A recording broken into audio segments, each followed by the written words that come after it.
น้องจงพิสูจน์ว่าเสียงของไผ่งามงอนอย่าเฝ้าลมตัวหลับนอนจงฟังอายก่อนเถิดนาเสียงห้องบรรเลงเป็นเพลงลูกทงอีลีฝากให้สาวชลบุรีคนนี้ไอ้หักบูสา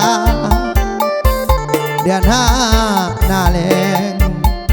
ควันแฝงอายสิมา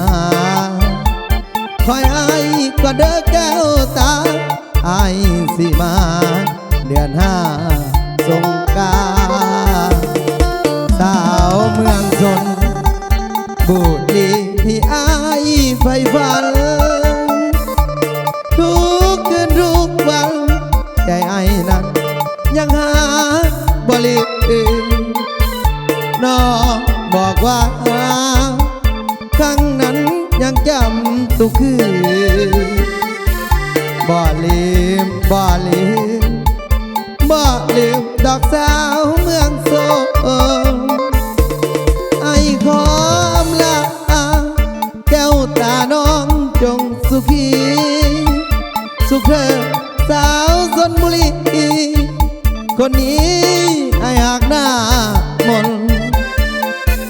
เดือนห้ามาใหม่ควันใจอย่าได้กังวลให้รออยู่ที่เมืองชนอีกบ่ดนสิหวนคืนมา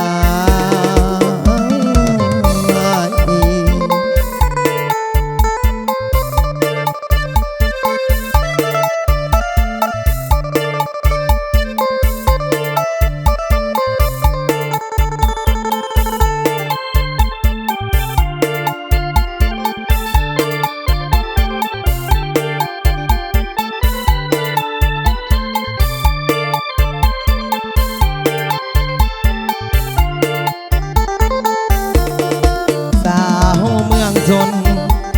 บุรีที่อายใฝ่ฝัน